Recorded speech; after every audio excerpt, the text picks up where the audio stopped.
বাংলাদেশের মানুষ তাকিয়ে আছে একটা নির্বাচনের জন্য, কিন্তু সংস্কারের নাম বলে নির্বাচনকে যদি পেছানো যায় এবং একটা সরকার, একটা দায়িত্বশীল সরকার যখন বলে ডিসেম্বর থেকে জুনের মধ্যে নির্বাচন হবে, এই ধরনের আনসার্টেনিটি থেকে দেশকে কোনোদিনও একটা সরকার ঠেলে দিতে পারে না।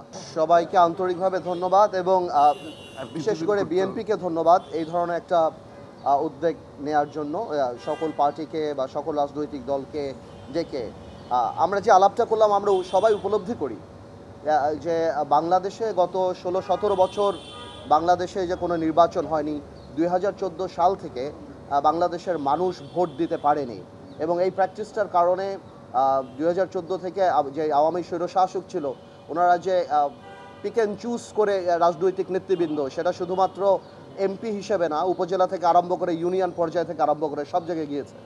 তো সেই প্র্যাকটিসটাই যাতে না থাকে, এখনও যে মানুষের একটা আকাঙ্ক্ষা যে নির্বাচিত জনপ্রতিনিধিদের মাধ্যমে তাদের প্রবলেম সলভ হবে, তাদের যত সমস্যা আছে তার সমাধান হবে, সেটা আমরা উপলব্ধি করি এবং বাংলাদেশের মানুষ তাকিয়ে আছে একটা নির্বাচনের জন্য। এবং আমরা এটা বিশ্বাস করি যে এই সরকার আমাদের সরকার, এই সরকার আমাদের আন্দোলনের সরকার, এই সরকার ছাত্র জনতার আন্দোলনের সরকার এবং কিন্তু এই সরকার জনগণের সরকার, কিন্তু জনগণের দ্বারা ভোট দ্বারা নির্বাচিত সরকার না। আমরা সবসময় চাই, এই সরকারের পাশে আমরা ছিলাম, আমরা আগামীতেও থাকব এবং আমরা 7ই আগস্ট থেকে আরম্ভ করে আজকে পর্যন্ত প্রত্যেক জায়গায় বলে আসছি যে আপনারা একটা নির্বাচনী রোড ম্যাপ দিন। নির্বাচন অত্যন্ত গুরুত্বপূর্ণ। নির্বাচন ছাড়া আপনারা যে সংস্কারের কথা বলছেন, সংস্কার একটা চলমান প্রক্রিয়া, আমরাও সংস্কারের পক্ষে।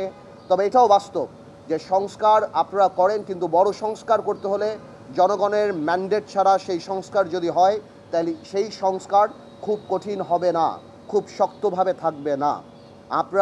আমরা আগেও বলেছি, এখনও বলেছি যে আমাদের সাথে একটা চার্টার হতে পারে, সনদ হতে পারে, একটা সাইন হতে পারে। বড় বড় সংস্কার এই বড় রাজনৈতিক দলগুলি আপাতত দিয়ে দিয়েছে। যেগুলি সংস্কার শর্টকাট করে যেগুলি একমত হয়েছে, সেগুলি নিয়ে একটা সনদ করাই যেতে পারে, সবাই সাইন করতে পারে এবং তারপরে এগিয়ে যেতে পারে। কারণ জনসম্পৃক্ত কোনো সংস্কার আগামী সরকার যদি ছুঁড়ে ফেলে দেয়, তাহলে জনগণ তাকে প্রত্যাখ্যান করবে। কিন্তু জনকল্যাণমুখী সংস্কার থাকবে কি থাকবে না, অবশ্যই আগামী সরকার দেখবে। যেমন জনগণের সরকার হয়ে থাকলে সেটা অবশ্যই মানুষ সেটাকে রেসপেক্ট করবে। কিন্তু সংস্কারের নাম বলে নির্বাচনকে যদি পেছানো যায় এবং একটা সরকার, একটা দায়িত্বশীল সরকার যখন বলে ডিসেম্বর থেকে জুনের মধ্যে নির্বাচন হবে, এই ধরনের আনসার্টেনিটি থেকে দেশকে কোনোদিনও একটা সরকার ঠেলে দিতে পারে না। একটা নির্বাচনী রোডম্যাপ কংক্রিট থাকতে হবে। দেখুন, আমরা এই সরকারকে আনার জন্য জেলে গিয়েছি, জুলুম সহ্য করেছি, নির্বাচন বয়কট করেছি, রাজপথে সব জায়গায় আমরা ছিলাম। আমরা কোনোভাবেও চাই না এই সরকার ফেল করুক। আমরা চাই জনগণের ইচ্ছা প্রতিফলিত হোক। এই সরকার সংস্কার করুক, যেটার পার্ট আমরা। কিন্তু এমন কোনো সংস্কারের জন্য যেন কালক্ষেপণ না হয়, যাতে করে এই দেশের মানুষ চিন্তা করা আরম্ভ করে যে আমরা কি